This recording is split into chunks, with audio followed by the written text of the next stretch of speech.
Welcome once again to English with Jerry Java, and this time, ang gagawin po natin, ang magiging paksa po natin ay tungkol sa pagsulat ng script sa radio broadcasting o teleradyo, radio broadcasting and script writing as part of the campus journalism.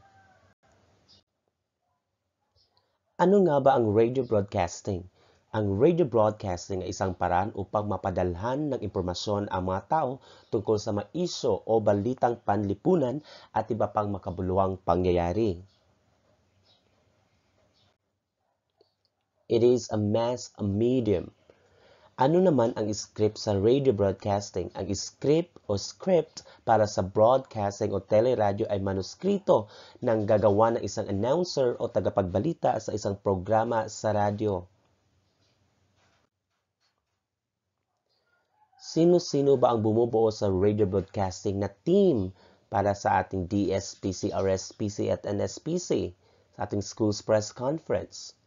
May 7 po, no? May 7 po tayo. Una ay ang anchor. Ang anchor ay dapat ay siyang may pinakamagandang boses. Kailangan siyang gumawa ng sariling tatak o estilo o style kung paano niya ipapakilala ang kanyang sarili. At saka, dapat magbabasa siya ng isang news o balita. Kadalasan sa mga anchor ay yung lalaki kasi kailangan mababa din ang boses niya, ano? Sa school's press conference, pwedeng isang anchor lang, pwede din dalawa. Okay?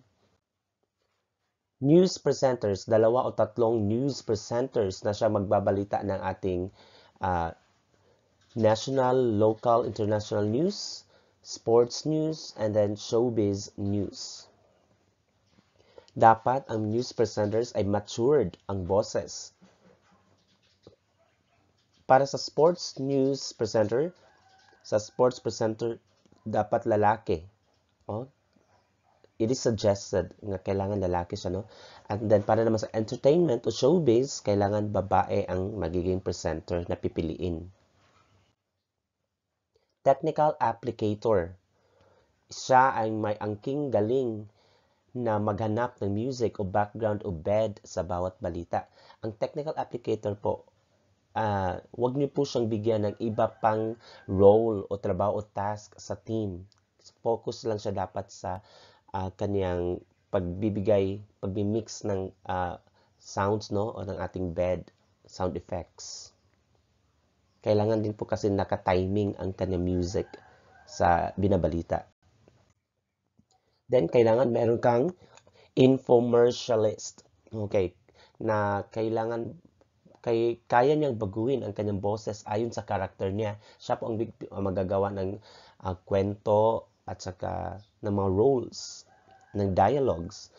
Tapos, mayroon kang script writer. Ang script writer ay kailangan mabilis mag-type.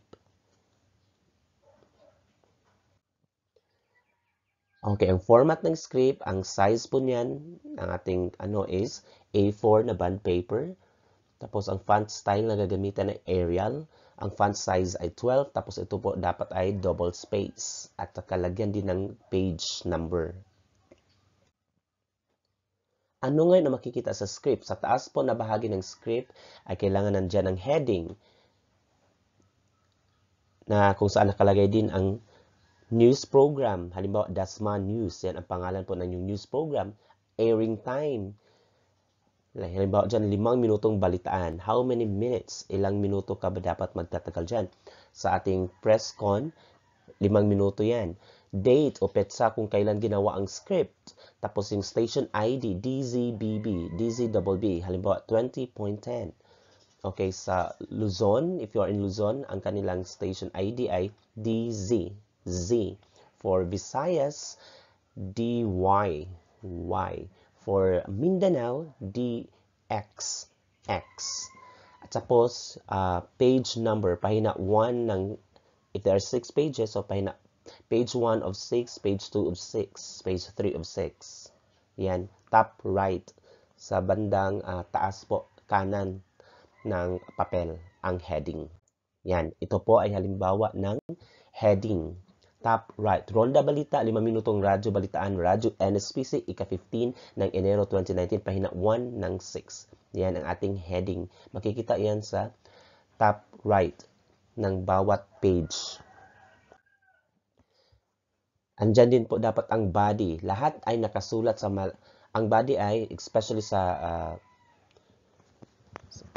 sa instructions, malaking titik, okay? Hindi lahat dapat nakasulat sa malaking titik. Only the instructions. Okay, we have sa body nandyan na ang technical directions, ang news, ang infomercial, ang optional parts, yung banter, yung flash report. Okay, kung ano man, that's optional already. Tapos, andyan ang sabi ko na technical directions. Ang technical directions po, ito po yung sabing all caps, all capital letters, big letters, bold, underlined, and must also be clear and specific. Example niyan ng instructions ay theme, music fade in, stub, fade under 4. Yan, tapos sneak in, sound effects, gunshot. Yan ay, these are all capital letters for instructions because that will not be said or broadcast by the anchor or news presenter. Hindi po nila yan sasabihin. Babasahin lang nila but hindi nila sasabihin. Okay, tapos meron kang balita dyan o news kasi nga yan ay broadcasting. So yan. Ang balita po ay meron tayong macro at saka micro news. Unahin po natin yung macro news. Saka sa huli, bandang huli ng inyong 5-minute news program, andyan ang micro news. Ang macro news yan ay international, national at local news. Yung mga talagang bigating na mga balita, hard news.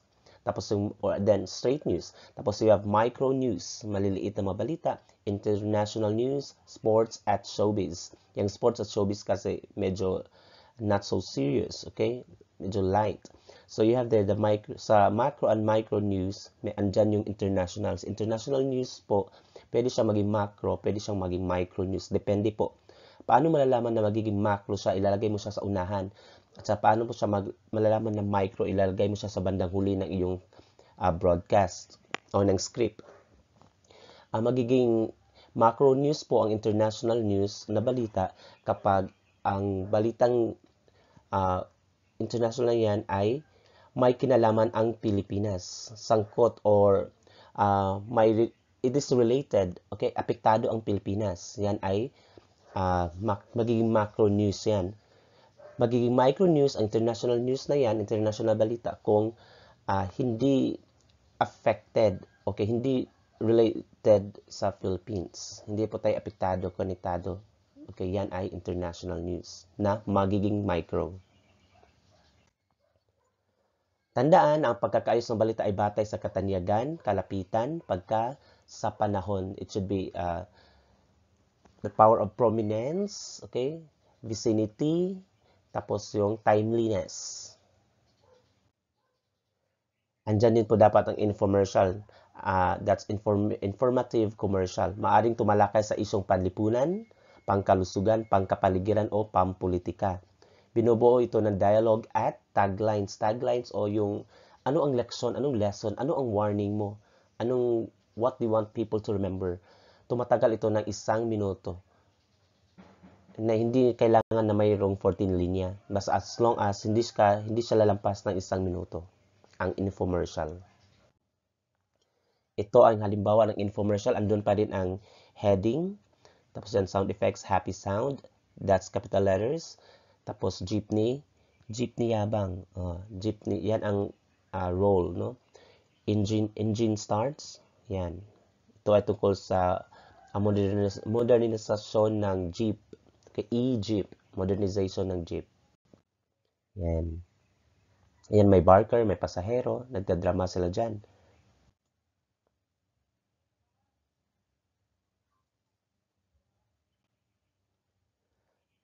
Then, paano naman isusulat ang headlines o ulo ng balita?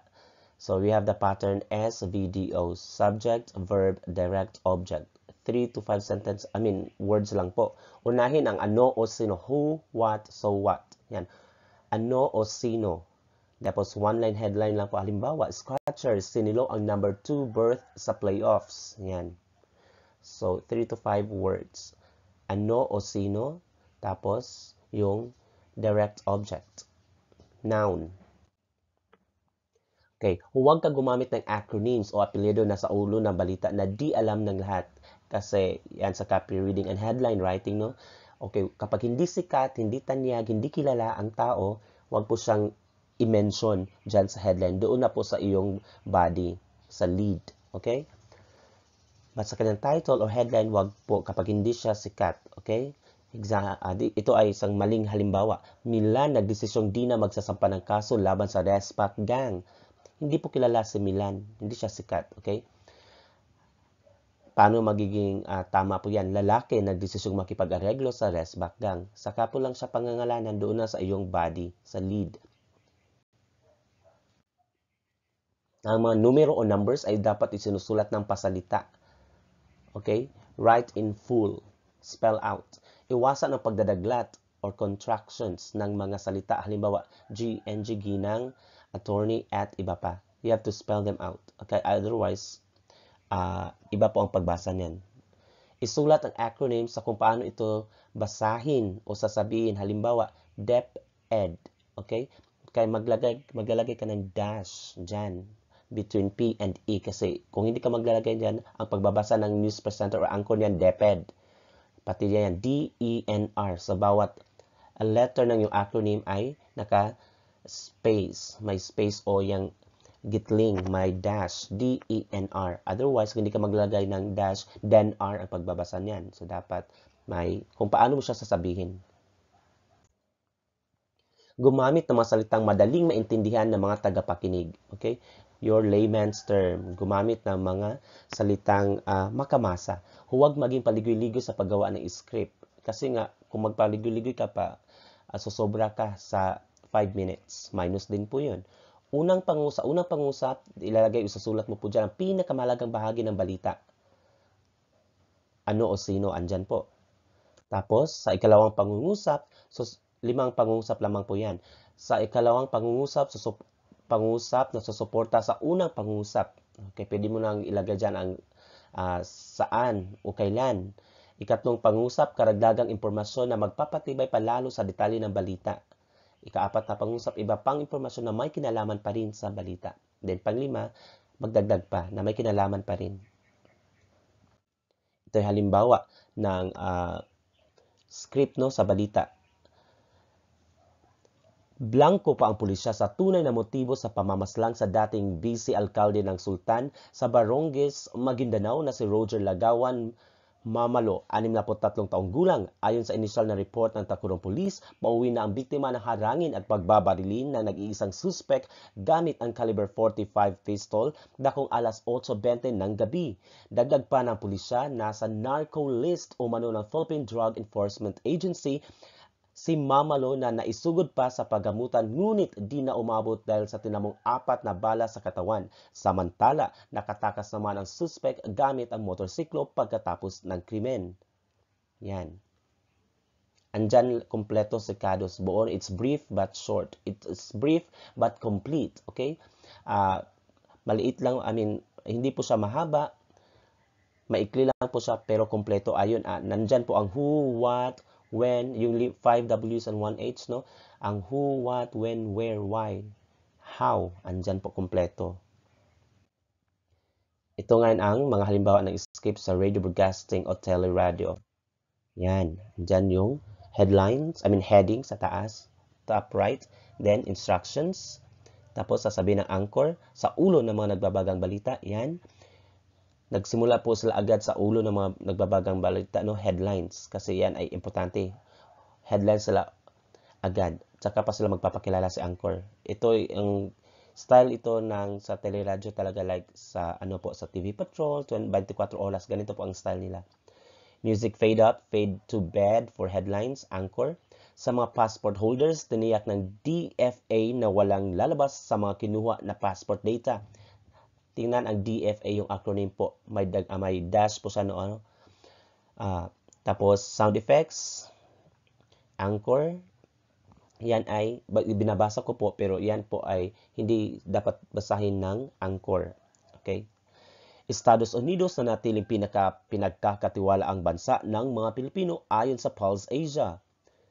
Manny Pacquiao at Adrian Broner maghaharap sa Estados Unidos sa darating na linggo. At Angeline Quinto ibinahagi ang kanyang karanasan sa traslasyon ngayong taon.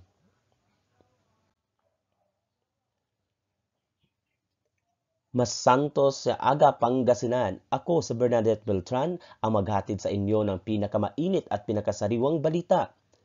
Pinawi ng DFA ang pangamba ng mga passport holders sa posibilidad na mag-leak ang impormasyon mula sa ninakaw na data ayon sa kalihim ng Foreign Affairs na si Teddy Locsin. Posible raw na lumabas ang sensitibong impormasyon dahil sa France nakabase ang kumpanyang kumuha nito. Dagdag pa niya, handa siyang isapubliko ang mga taong responsable rito. Nangingibabaw ang Estados Unidos sa pinagkakatiwalang bansa ng mga Pilipino. Narito si Fiona Belenzo para sa kabuuang ulat. Sa latest Pulse Asia na ginanap noong ika-14 ng Disyembre, Estados Unidos pa rin ang pinagkakatiwalang bansa ng mga Pilipino. Base sa survey, umabot sa 84% ang nakuha ng Amerika. Bernadette, maliban nga riyan, pinagkakatiwalaan din ng mga Pilipino ang Japan, Great Britain at mga bansang nasa ilalim ng mga organisasyong ASEAN at Asia Pacific. Samantala, China naman ang pinakakulelat na nakakuha ng kumpiyansa ng mga Pilipino. Ako, si Fiona Belenzo, nagbabalita. Magbabalik ang Ronda Balita. Bili na kayo ng balot, balot kayo riyan. Nako, may bumibili ng balota. Tatay, balot po, hindi balota. Bakit nanang? Binibili na po ba ang balota ngayon? Ano? Pinagbibiling balota? Damo kang bata ka. Yan ang wag na wag mong gagawin. Tatay, balot nga po, hindi balota. Tama ang nanay mo, nene. Pag nanalo yang bumibili ng balota, babawiin niya sa pundo ng bayan ang nagasto sa kapan niya. Balot nga po, hindi balota. Matulog ka na nga, nene, bago ka pa makurot sa singit. Tama ka diyan. Kurap nga ang mga bumibili ng balota. Tatay, kurot po, hindi kurap. Balot po, hindi balota. Maiging ang bumili na lang tayo ng balot. Balot, ilan po? Maging mapanuri ang pagboto sa karapat-dapat ay daan sa pagbabago na buhay ng mga Pilipino. Muli kayo nakikinig sa Radyo NSPC Ronda Balita. Ang oras ay alas 5 ng hapon makalipas. Ganyan. Para sa balitang pampalakasan, Arnold Gonzalez, kumpiyansang mapabagsak ni Pacquiao si Adrian Broner sa tapatan nila sa linggo. Makikipagbakbakan ang ating pambansang kamao na si Manny Pacquiao sa American Challenger at 4-world defending champion na si Adrian Broner. Ayon kay Arnold Gonzalez, sa loob ng 3 linggong pakikipag-sparring niya kay Pacquiao, sigurado siyang mapapatumba ni Pacman si Broner. Samantala, handang-handa na ang ating pambansang kamao na agawin ang titulo sa American Challenger sa darating na linggo. Para naman sa balitang showbiz, chinika ni Angeline Quinto kung paano niya nahawakan at nahalikan ang kamay ng poon noong traslasyon. Chikadora Hannah Perez, ichika mo. #feeling blessed ang peg ni Angeline matapos niyang maakyat ang andas at mahawakan ang Nazareno sa traslasyon. Touch na touch nga siya ng mahaplos at mahalikan niya ang poon that moment. Samantala, napakalaki ng pasasalamat niya sa mga deboto na tumulong sa kanya para maakyat ang andas. Hannah Perez para sa Showbiz Balita. At iyan ang mga balitang nakalap namin para sa inyo. Muli ako si Bernadette Beltranan, nagsasabing boses ang matibay na pundasyon ng bayan. Maraming salamat sa pakikinig. Ito ang Ronda Balita. Yan po for radio broadcasting and script writing. Thank you.